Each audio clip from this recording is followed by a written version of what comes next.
മദ്രസക്ക് പോകുമ്പോൾ പിന്നെ മുസ്ഹാഫ് കൊണ്ടുപോകാൻ ഇങ്ങനെ ഒരു മൂലുള്ള ഒരു ഒറ ഉണ്ട്, ഒരു തുണി കൊണ്ട് ഉണ്ടാക്കിയ ഒരു ഒറ ഉണ്ടാവും. ഈ ഒറയിൽ ഇങ്ങനെ മുസ്ഹാഫ് ഇട്ടിട്ട് ഇതിങ്ങനെ മടക്കിയിട്ട് ഇതുമൊരു കയറുണ്ടാവും, അതുകൊണ്ട് ഇങ്ങനെ കെട്ടിയിട്ട് ഇങ്ങനെ നെഞ്ചോട് ചേർത്ത് പിടിച്ചാണ് കൊണ്ടുപോയിരുന്നത്. ഇന്ന് നമ്മളാരോ മനഃപൂർവ്വം പറ്റിച്ചതാണ് അരക്കു താഴെ തൂങ്ങിക്കിടക്കുന്ന സ്കൂൾ ബാഗ്. ബഹുമാനമില്ലാതെ പോയാൽ ഉപകാരമില്ലാതാവും. ഇൽമുമായി ബന്ധപ്പെട്ട എല്ലാ വസ്തുക്കളോടും ബഹുമാനം കാത്തു സൂക്ഷിക്കണം. അതിൽപ്പെട്ടതാണ് പള്ളി, മദ്രസ, സ്കൂള്, ബെഞ്ച്, ഡെസ്ക്. എത്രത്തോളം എന്ന് പറഞ്ഞാൽ നമ്മൾ പഠിക്കുന്ന സ്ഥാപനത്തിലെ ബാത്റൂം വരെ നമ്മൾ എന്തൊക്കെയോ പഠിപ്പിച്ചുകൊണ്ടിരിക്കുന്നുണ്ട്. അതിനോടൊക്കെയുള്ള ബഹുമാനം കാത്തു സൂക്ഷിച്ചില്ലെങ്കിൽ ഇൽമിൻ്റെ ഉപകാരം നഷ്ടപ്പെട്ടു പോകുമെന്നതാണ്. അപ്പോൾ ഒന്നാമത്തെ അക്കാര്യാണ്. ഇതിൽപ്പെട്ടത് തന്നെയാണ് ഗുരുനാഥന്മാരെ ബഹുമാനിക്കൽ. ഗുരുവിനെ ഒരാൾ ആദരിച്ചില്ലെങ്കിൽ 3 ഇടങ്ങേർ അവന് വന്നു ചേരുമെന്നാണ്. ഗുരുനാഥന്മാരെ ചില കാര്യങ്ങളെ, ചില വിഷയങ്ങൾ ചെയ്യുന്നതിനേക്കാൾ മഹത്വമുണ്ടാവും അതിൻ്റെ മര്യാദ പാലിക്കുന്നതിന്. ഇപ്പോൾ ഉദാഹരണം പറയാം, പള്ളിയിൽക്ക് ഒരാൾ തീരെ കയറിയില്ല എന്ന് വിചാരിക്കുക. പള്ളിയിൽ ഒരാൾ തീരെ കയറിയില്ലെങ്കിൽ പള്ളി കയറിയില്ല എന്നേ വരുള്ളൂ. അതേ സമയത്ത് പള്ളിയിൽ കയറിയിട്ട് നജസാക്കിയാൽ ആൾ മുർത്തദ്ദാവും. മുത്തഅല്ലിമീങ്ങളുടെ ഒരു കാര്യം പറയാനുള്ളത്, നമ്മളൊക്കെ അധികവും പള്ളിയുമായി ബന്ധപ്പെട്ട് ജീവിക്കുന്നവരായതുകൊണ്ട് പള്ളിയുടെ ഹുറുമത്തിന് വലിയ പ്രാധാന്യം കൊടുക്കണം. പള്ളിയുമായി ബന്ധപ്പെട്ട മര്യാദകൾക്ക് വലിയ പ്രാധാന്യം കൊടുക്കണം. ഇല്ലെങ്കിൽ നമ്മൾ ചെയ്യണത് ഉപദ്രവമായിട്ട് വരും. അങ്ങനെ ഓരോ കാര്യങ്ങളും മുസ്ഹഫ് എടുത്തില്ല എന്നേ വരുള്ളൂ. മുസ്ഹഫ് എടുത്തിട്ട് അത് മ്ലേച്ഛമാക്കിയാൽ ആൾ ഇസ്ലാം എന്ന് പുറത്തു പോകും. ഗുരുവിനെ ഒരാൾ സന്ദർശിച്ചില്ലെങ്കിൽ സന്ദർശിച്ചിട്ടില്ല എന്നേ വരുള്ളൂ. ഗുരുനാഥനെ ഒരാൾ ഇൻസൾട്ട് ചെയ്താൽ 3 ബുദ്ധിമുട്ടുണ്ടാകും. ഗുരുനാഥന്മാരെ, അധ്യാപകന്മാരെ മോശാക്കിയാൽ ഏത് അധ്യാപകനാണെങ്കിലും ശരി, മദ്രസ പഠിപ്പിച്ചാണെങ്കിലും സ്കൂൾ പഠിപ്പിച്ചാണെങ്കിലും എവിടെ പഠിപ്പിച്ചാണെങ്കിലും, മോനെ പുതിയ കുട്ടികളെ ഉണ്ടായിരിക്കട്ടാം. മദ്രസ പഠിപ്പിക്കാനാണെങ്കിൽ ഇങ്ങോട്ട് നോക്ക്. മദ്രസിലാണെങ്കിലും സ്കൂളിലാണെങ്കിലും എവിടെയാണെങ്കിലും ഗുരുവിനെ ഇൻസൾട്ട് ചെയ്താൽ 3 ഇടങ്ങേറുണ്ടാവുന്ന. 1, അവരിൽ നിന്ന് പഠിച്ചത് മറക്കും. ഇൽമ് മറക്കുക എന്ന് പറഞ്ഞാൽ പരീക്ഷയ്ക്ക് എഴുതാൻ കിട്ടാതിരിക്കുക എന്നല്ല. ഇൽമിൻ്റെ മറവി എന്നാൽ ഉപകാരം നഷ്ടപ്പെടലാണ്. ഉദാഹരണം പറയാം, ഒരാൾ നമുക്ക് ഡ്രൈവിങ് പഠിപ്പിച്ചു തന്നു. ഈ ഡ്രൈവിങ് ഇടയ്ക്കിടയ്ക്ക് പറയണതിൻ്റെ കാരണം എന്താ വെച്ചാൽ, ഡ്രൈവിങ് എല്ലാവരും പഠിക്കണം. ഇവിടുന്നല്ല കേട്ടോ, കോളേജിൽ നിന്ന് ചാടി പോയിട്ടല്ല, കോളേജ് കഴിഞ്ഞിട്ടും പഠിക്കുക, വെക്കേഷനിൽ വരെ പോകുമ്പോൾ പഠിക്കുക.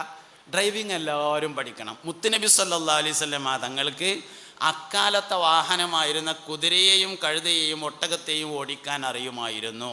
അതിനാൽ നമ്മൾ ഇക്കാലത്തെ വാഹനത്തെ ഓടിക്കാൻ വേണ്ടി പഠിക്കണം. ഒഴിവനുസരിച്ച് പഠിക്കണം. ഇപ്പോൾ പോയി പഠിക്കണം എന്നല്ല, ആദ്യം പഠിച്ചു വന്നിട്ട് എന്നാൽ ഖുർആനോ അതാന്നല്ല. നമുക്ക് ഇതൊക്കെ കഴിഞ്ഞിട്ട് ഒഴിവുണ്ടാവുമല്ലോ. വെക്കേഷനൊക്കെ വീട്ടിൽ പോകുന്ന സമയത്ത് ഒരു വിഷയം ചെയ്യുന്നതിനേക്കാൾ പ്രാധാന്യമുണ്ട് അതിൻ്റെ മര്യാദ പാലിക്കുന്നതിന് എന്നാണ് ഞാൻ പറഞ്ഞുകൊണ്ടിരിക്കുന്ന ആശയം. ഗുരുവിനെ ഒരാൾ ബഹുമാനിച്ചിട്ടില്ലെങ്കിൽ 3 ബുദ്ധിമുട്ടുണ്ടാവും എന്ന്. 1, അവനിൽ നിന്ന് പഠിച്ചത് മറന്നു പോകും. ഇൽമ് മറക്കുക എന്ന് പറഞ്ഞാൽ പരീക്ഷയ്ക്ക് എഴുതാൻ കിട്ടാതിരിക്കുക എന്നല്ല. പരീക്ഷക്കൊക്കെ എഴുതാൻ കിട്ടും, നല്ല മാർക്ക് ഉണ്ടാവും, ചിലപ്പോൾ ഫസ്റ്റ് ക്ലാസ് കിട്ടും, അല്ലെങ്കിൽ സെക്കൻഡ് ക്ലാസ് കിട്ടും, സമ്മാനം ഉണ്ടാവും, സർട്ടിഫിക്കറ്റ് എക്സ്ട്രാ ഉണ്ടാവും, ഒക്കെ റെഡിയാണ്. ഇൽമ് മറവി എന്ന് പറഞ്ഞാൽ ആവശ്യ സമയത്ത് ഉപയോഗിക്കാൻ മറന്നു പോകലാണ്. ഉദാഹരണം പറയാം, ഒരാൾ ഡ്രൈവിങ് പഠിച്ചു. അങ്ങനെ ഡ്രൈവിങ് പഠിപ്പിച്ച് തന്ന ആൾക്ക് തലയിൽ മുടി ഉണ്ടായിരുന്നില്ല. അപ്പോൾ ഓനെ കഷണ്ടിയെന്ന് വിളിച്ചു, പരിഹസിച്ചു. എന്നാൽ ആവശ്യ നേരത്ത് ബ്രേക്ക് ഔട്ടാൻ മറക്കും എന്നാണ് ഈ പറഞ്ഞതിൻ്റെ അർത്ഥം. വണ്ടി അരിച്ചെടുക്കാൻ പോവും.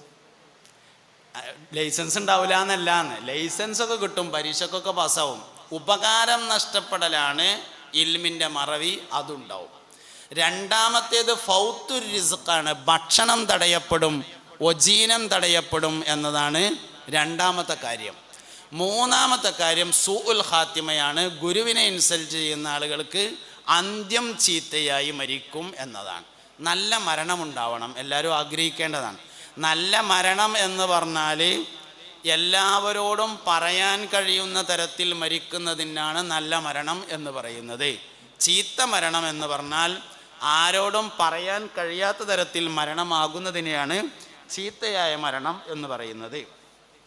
നല്ല മരണം എന്ന് പറഞ്ഞാൽ നമ്മൾ ആരെങ്കിലും ഒരാൾ മരിച്ചു, ആ മരിച്ചോടത്ത് പോയിട്ട് എന്തായിരുന്നു മൂപ്പർക്ക് ദണ്ണെന്ന് ചോദിക്കുമ്പോൾ പ്രത്യേകിച്ചൊന്നും ഉണ്ടായിരുന്നില്ല. വെള്ളിയാഴ്ച രാവിലെ യാസീൻ ഓതി ദ്വാരന്ന് ഇശാംസ്കാരം കഴിഞ്ഞ് ഒതുണ്ടാക്കി ദിക്റും സലാത്തൊക്കെ ചൊല്ലി കിടക്കാൻ പോയോടത്തുനിന്ന് പെട്ടെന്ന് നെഞ്ഞുവേദന ഉണ്ടായി. സംസം വെള്ളം 3 മുറുക്ക് കുടിച്ചിങ്ങാണ്ട് ലാ ഇലാഹ ഇല്ലല്ലാഹ് എന്ന് ഉറക്കം 3 വട്ടം ചൊല്ലിങ്ങാണ്ട് പിന്നെ കടന്നുങ്ങാണ്ട് ശ്വാസം ഒന്നിങ്ങനെ വലിച്ചു. പിന്നെ മുണ്ടിയില്ല എന്ന് പറയുമ്പോൾ സംഗതി മരിച്ചു എന്നാണ് പറഞ്ഞാലും പറയണതിനൊരു ചൊറുക്കുണ്ട്. അതിനാണ് നല്ല മരണം എന്ന് പറയണത്. ചീത്ത മരണം എന്ന് പറഞ്ഞാൽ എന്തായിരുന്നു മൂപ്പർക്ക് ദണ്ണെന്ന് ചോദിച്ചപ്പോൾ അതൊന്നും ഇനിയിപ്പോൾ പറയണ്ട, ആരോടും ഉണ്ടായിരിക്കുകയാണ് നല്ലതെന്നൊക്കെയാണ് ആൾക്കാർ പറയണത് വെച്ചാൽ അതിനാണ് ചീത്തയായ മരണം എന്ന് പറയുന്നത്. അള്ളാഹു നമുക്കൊക്കെ നല്ല മരണം നൽകട്ടെ. ഗുരുനാഥന്മാരെ ബഹുമാനിക്കുന്നവർക്ക് നല്ല മരണം ഉണ്ടാകുമെന്നും ഗുരുനാഥന്മാരെ ഇൻസൾട്ട് ചെയ്യുന്നവർക്ക്, നിസാരപ്പെടുത്തുന്നവർക്ക് ചീത്തയായ മരണമുണ്ടാവുമെന്നുമാണ്. അപ്പം അതുകൊണ്ട് ഇൽമിൻ്റെ ആസാറുകളെ, ഇൽമിൻ്റെ അടയാളങ്ങളെ ബഹുമാനിക്കുക എന്ന് പറഞ്ഞതിൽ പെട്ടതാണ് ഈ കാര്യം. അപ്പോൾ ഞാൻ മുത്താലിമിങ്ങളുടെ ഒരു കാര്യം പറയാൻ ഉദ്ദേശിക്കുന്നത് എന്താ വെച്ചാൽ, കിതാബുകൾ, മുസ്ഹഫ് തുടങ്ങിയ കാര്യങ്ങളൊക്കെ വളരെ പവിത്രതയോടുകൂടെ എല്ലാവരും സൂക്ഷിക്കണം. മുസ്ഹഫുകൾ അതുപോലെ കിതാബുകളൊക്കെ പൊതിഞ്ഞു സൂക്ഷിക്കണം. ആ പൊതിയുടെ പുറത്ത് ഒന്നും എഴുതാതിരിക്കണം. അത് വെക്കുന്ന സ്ഥലം വളരെ ശുദ്ധിയായിരിക്കണം. ഡെസ്കിൻ്റെ മുകളിൽ ഒന്നും എഴുതി വെക്കാൻ പാടില്ല. ബാത്റൂമിലൊന്നും എഴുതരുത്. അതൊക്കെ ദുഷിച്ച ശീലങ്ങളാണ്, അതൊന്നും നല്ല ശീലങ്ങളല്ല. അതൊക്കെ ഇൽമിൻ്റെ അസറുകളെ ഇൻസൾട്ട് ചെയ്യുന്നതിന് സമാനമാണ്. അതുകൊണ്ട് അങ്ങനത്തെ കാര്യങ്ങളൊന്നും ഉണ്ടാവരുത്. ഇൽമിൻ്റെ അടയാളങ്ങളെ ഒരാൾ മോശമാക്കിയാൽ ഇൽമു കൊണ്ടുള്ള ഉപകാരം നഷ്ടപ്പെട്ടു പോകുമെന്നാണ്. മൂന്നാമത്തെ കാര്യം, ഉള്ള ഇൽമു കൊണ്ട് അമൽ ചെയ്യണമെന്നതാണ്. ഒന്നാമത്തത് ഇൽമു കൊണ്ട് നല്ല നിയ്യത്തുണ്ടായിരിക്കണം. അത് ഞാൻ ആദ്യം പറഞ്ഞു. രണ്ടാമത്തെ കാര്യം ഇൽമിൻ്റെ അടയാളങ്ങളെ ബഹുമാനിക്കണം. മൂന്നാമത്തേത് ഉള്ള ഇൽമു കൊണ്ട് അമൽ ചെയ്യുക എന്നതാണ്. ഒരു നല്ല കാര്യം ഒരാൾ പഠിച്ചാൽ അത് ജീവിതത്തിലുണ്ടായിരിക്കണം. ഏത് നല്ല കാര്യം പഠിച്ചാലും നമ്മൾ പഠിക്കുന്ന എല്ലാ നല്ല കാര്യങ്ങളും നമ്മുടെ ജീവിതത്തിലുണ്ടാവാൻ വേണ്ടി ശ്രദ്ധിക്കുക എന്നതാണ് മൂന്നാമത്തെ കാര്യം. ചെറിയ ചെറിയ കാര്യങ്ങൾ മുതൽ വലിയ വലിയ കാര്യങ്ങൾ വരെ നമ്മളൊരുപാട്, ഇപ്പോൾ വലത്തേതിനെ മുന്തിക്കണം എന്ന് നമ്മൾ പഠിക്കുന്നു. വലത്തേതിനെ മുന്തിക്കന്നെ വേണം, അതിലൊരു അഡ്ജസ്റ്റ്മെൻറ്റ് ഉണ്ടാവരുത്. അങ്ങനെ ഓരോ കാര്യങ്ങളും നമ്മൾ പഠിക്കുന്ന കാര്യങ്ങൾ ചെറുതായാലും വലുതായാലും ജീവിതത്തിൽ വരിക. നമുക്ക് വലിയ കാര്യങ്ങൾ ജീവിതത്തിൽ നഷ്ടപ്പെടുന്നതിനേക്കാൾ ചെറിയ കാര്യങ്ങളായിരിക്കും നഷ്ടപ്പെടുക. ഇപ്പോൾ ഈ ഇരിക്കണയിൽ നിസ്കരിക്കാത്ത ആരും ഉണ്ടാവില്ല. നിസ്കരിക്കാത്തവരൊന്നും ഇപ്പോൾ പള്ളിയിലേക്ക് വരില്ല. നിസ്കരിക്കാത്ത രക്ഷിതാക്കളും ഉണ്ടാവില്ല, ആരും ഉണ്ടാവില്ല. പക്ഷേ നമ്മൾ ചെറിയ ചെറിയ കാര്യങ്ങൾ ഒതുണ്ടാക്കിയിട്ട് ദ്വാരക്കാൻ മറക്കും, ഫർദ് നിസ്കരിക്കുമ്പോൾ ബാങ്ക് കൊടുക്കാൻ മറക്കും. ഇങ്ങനെ ചെറിയ ചെറിയ കാര്യങ്ങളിലാണ് നമുക്ക് അശ്രദ്ധ ഉണ്ടാവുക. അതുകൊണ്ട് ചെറിയ ചെറിയ കാര്യങ്ങളിൽ വലിയ ശ്രദ്ധ പാലിക്കുന്നവരായിട്ട് നമ്മൾ മാറണം. ഒന്ന് രണ്ട് വളരെ പ്രധാനപ്പെട്ട വിഷയങ്ങൾ എല്ലാവരും സൂക്ഷിക്കണമെന്ന് ഞാൻ പറയാണ്. ഒന്നെന്ന് വെച്ചാൽ പഴയകാലം മുതലേ ഉസ്താദുമാരൊക്കെ കുട്ടികളോട് 6 നേരം പല്ല് തേക്കാൻ ഉപദേശിക്കൽ പതിവുണ്ടായിരുന്നു. ദർസുകളിലൊക്കെ ഓതാൻ പോണ കുട്ടികളോട് 6 നേരം മിസ്വാക്ക് ചെയ്യാൻ വേണ്ടി ഉപദേശിക്കും. ബുദ്ധി വികാസത്തിന് വളരെ നല്ലതാണ്, അത് പ്രധാനപ്പെട്ട ഒരു സുന്നത്താണ്. അതുകൊണ്ട് 6 സമയം എല്ലാവരും മിസ്വാക്ക് ചെയ്യണം.